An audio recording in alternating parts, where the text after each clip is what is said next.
Welcome to Animal Atlas. Come with us around the globe and explore the animal world and its jungle animals and desert creatures. We'll meet wildlife on the savannah and see our underwater friends. And animals from the Arctic Circle. Anywhere, everywhere animals live. It's always an adventure. Today on Animal Atlas,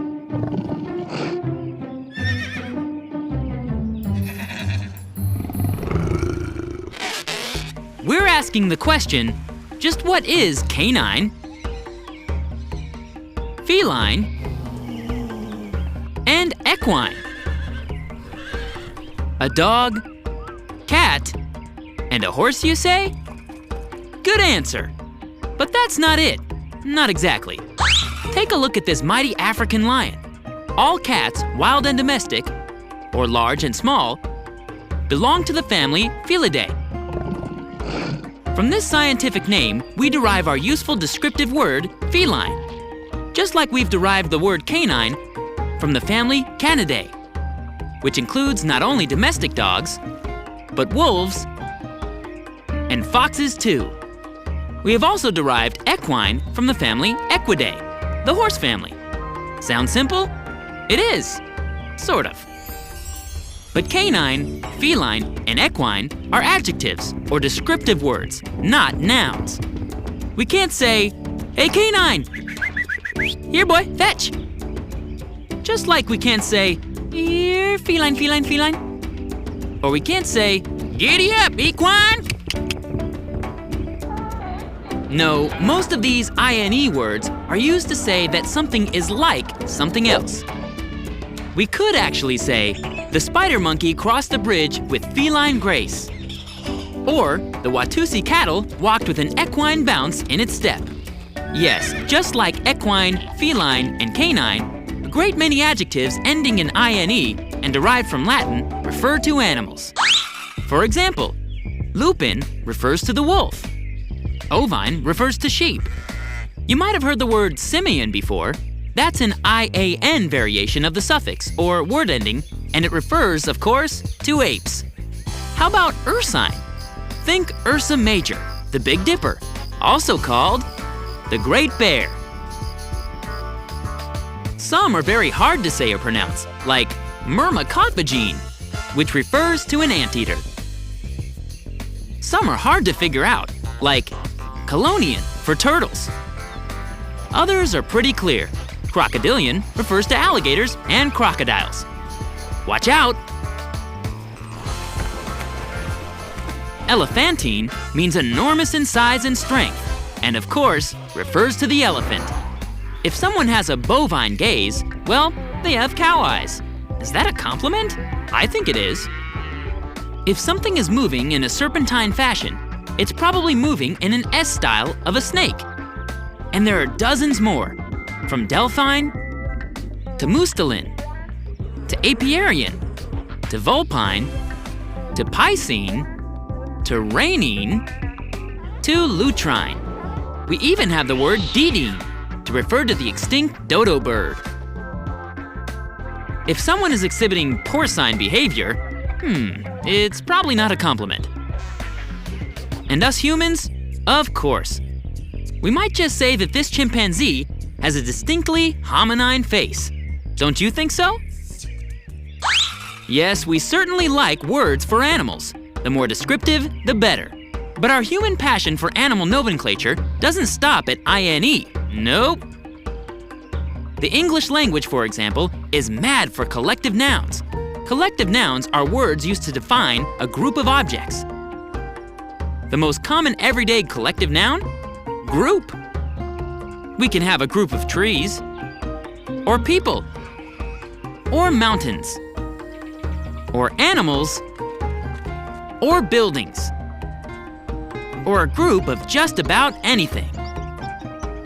But many of our English collective nouns are poetic sounding and date back to at least the 15th century, when virtually every hunted animal was given its own collective noun. Here's a sleuth of bears and a hive of bees. How about a mob of kangaroos? And of course, a pride of lions. Yes, lots of animals come in herds. A herd of antelope, a herd of cattle, a herd of deer, a herd of elephants, a herd of llamas. But a group of fish is called a school. And geese come in gaggles, unless they're like Lucy the goose and prefer to live alone in a wading pool. There's a swarm of eels and an aerie of eagles. A bed of snakes is probably not a place where we'd get a good night's sleep. Lots of animals come in flocks, a flock of sheep, a flock of birds. But dolphins come in pods. And piglets come in farrows or litters, while raccoons come in nurseries. And gorillas live in troops. A group of rhinos? That's a crash of rhinos. Here's a tower of giraffes and a pack of wolves. And the imaginative list goes on and on. When we come back to Animal Atlas, we'll delve deeper into what characteristics actually define members of the dog, cat, and horse families. But first, let's see if you can guess this animal fact. A group of cats can be A, a clouder, B, a clutter, C, a glaring, D, a pounce, or E, all of the above. The answer coming up when we return to Animal Atlas. We're back. Did you guess the right answer to our question? A group of cats can be... The answer is E, all of the above. Yes, clouder, clutter, glaring, and pounce are collective nouns for groups of cats. But honestly, in the wild, there aren't that many cats who live in groups. Wild cats are solitary animals who live and hunt on their own. This is possible because they prey upon animals that are smaller than they are, and therefore not as difficult to kill. The exception? The lion, of course. Here are some members of a pride of lions. Lions are the only social cats. They live in shared territories with other pride members, and they hunt in a cooperative basis.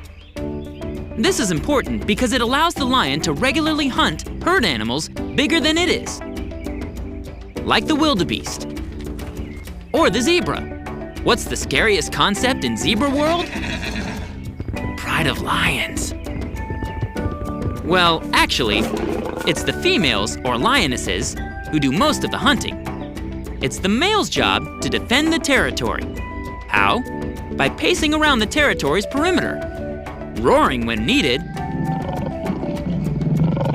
and, marking trees and posts with urine. Oh, he's gonna spray.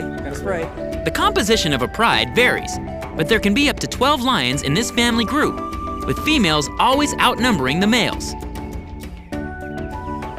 Though the males aren't the hunters, they are usually given prime place at a kill and are allowed to feed first. The mane of an adult male lion is the only obvious sign of a difference between the sexes in all of the cat family.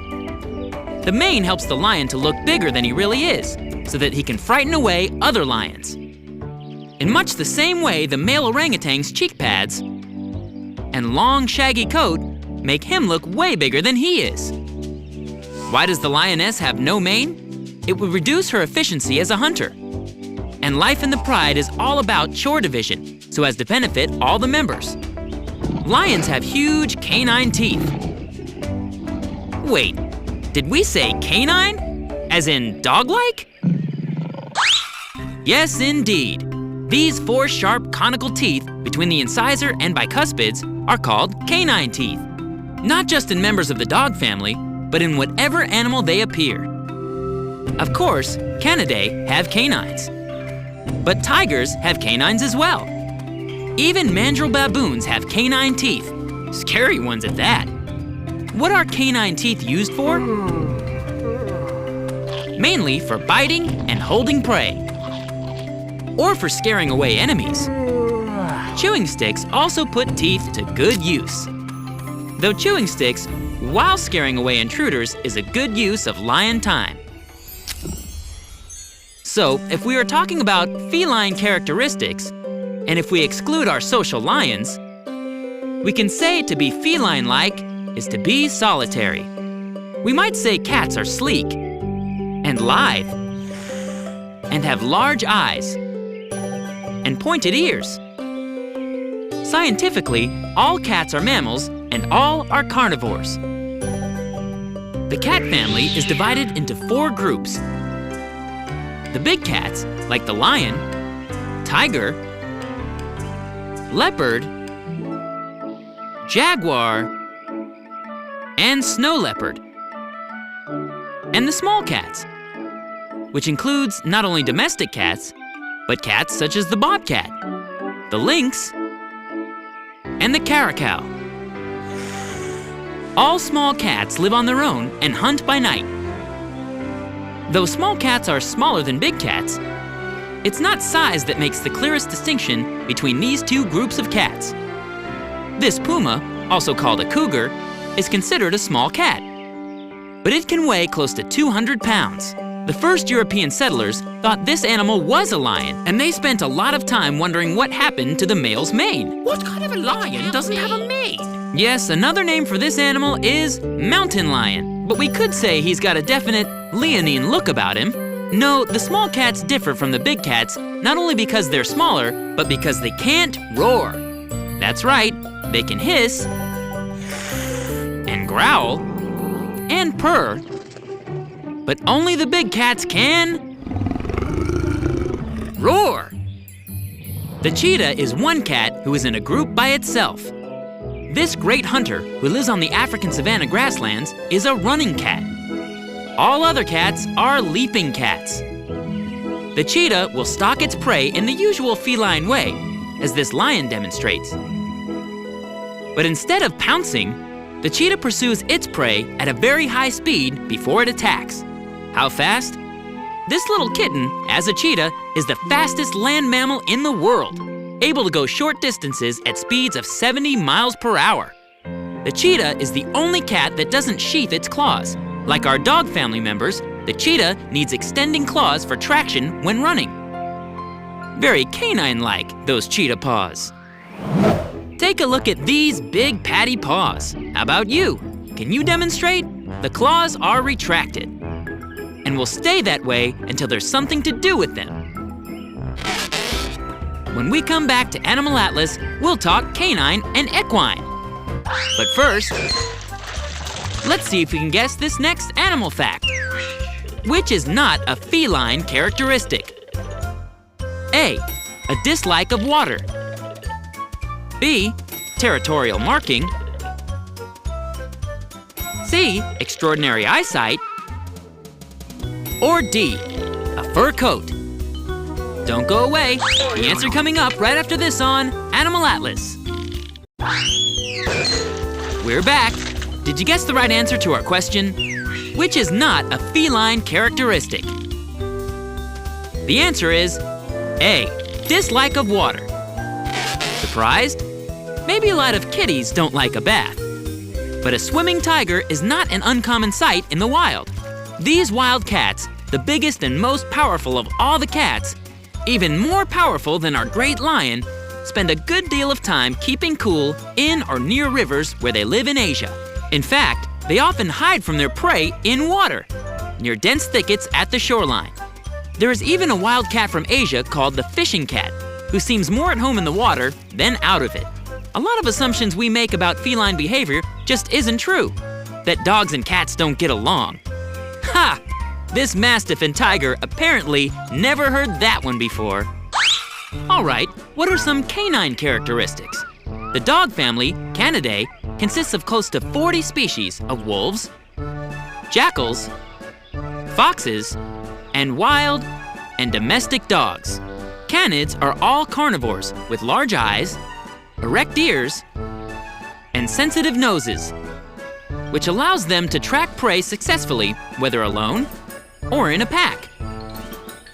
While we may think of domestic canine traits to be loyalty and devotion, while felines are more regal and aloof, wild canids will avoid humans in the wild. Though the hyena from Africa and Western Asia has distinctively canine features, this animal is not a member of the dog family. Believe it or not, hyenas are more closely related to cats. These hunters and scavengers have teeth so powerful, they can crush bones that not even big cats are able to chew. Yes, even you. Who else is not a dog?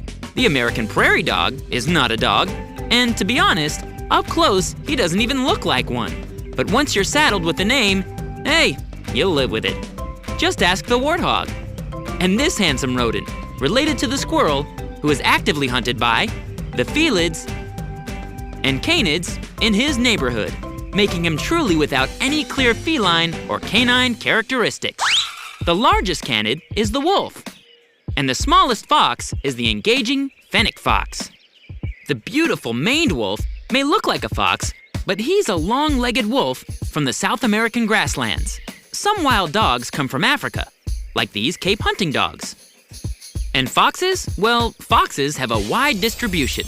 And what about equine characteristics? The family Equidae is made up not only of our favorite beast of burden and companion pets, but also includes our friend the donkey, and even zebras. Equids are perissodactyls, ungulates, or hoofed mammals with an odd number of toes. Toes? Horses? Yes, 1 is an odd number, and horses, and members of the horse family, have 1 big toe. Unlike felids and canids, equidaes are grazing herbivores. They eat vegetation and not meat. Equids have long heads, and so do canids, but for different reasons. Equids, as grazing animals, need to do a lot of chewing, and there's a lot of teeth for grinding in that long skull. Canids, as hunters, need to have a tremendous sense of smell, and those long noses give the dog family a far better sense of smell than we have. In the wild, canids hunt with their nose, find a mate with their nose, and identify every new being that comes into its territory with their nose. Wild felids, too, have tremendous noses, and great hearing, too. But their eyes have almost supernatural vision. We might just say it's a feline characteristic to virtually see in the dark. Aided by those touch-sensitive whiskers, which are long and stiff hairs with sensitive nerve endings at their roots, cats can feel where they are in relation to objects nearby. Our equid friends may have good hearing and good eyesight, but they have excellent hearing. Those swiveling ears alert the animal to danger ahead, behind, and anywhere in between. But most wildcats also have large funnel-shaped ears which draw sound waves into the inner ear so that the cat can judge the direction of the noise. Some wildcats, like the serval cat, the lynx, and the caracal, even have ear tufts to accentuate those extraordinary ears. Okay, what's the most immediately recognizable difference between hunted and hunters? The location of the eyes. Cats need to look ahead at what they're chasing, just like dog. While horses, with their eyes on the sides of their skulls, can thankfully not only see where they're going, but what's coming after them. And that comes in handy when we're going along for the ride. Canine, feline, and equine, a single adjective packs a lot of meaning. We can use these adjectives with authority because members of these 3 favorites all have been domesticated and brought inside our homes and our yards to live with us. Others retain their wild animal status, though some don't mind a little human contact now and then.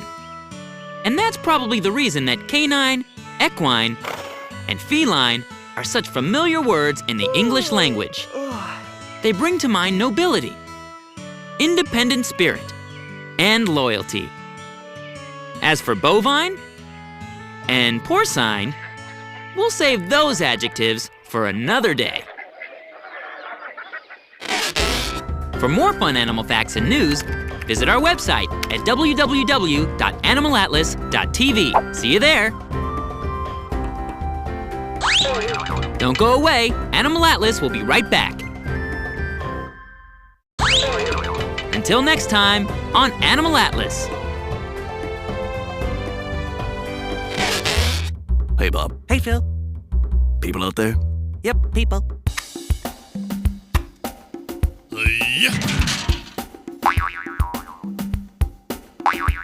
Ring around the rosy. I'm dizzy. Got him. To be or not to be?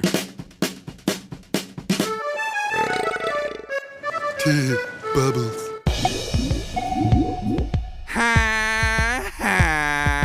And they're off. As they round the first turn, the zebra's in the lead because no one else is racing. Darling, alone at last. Tag, you're it.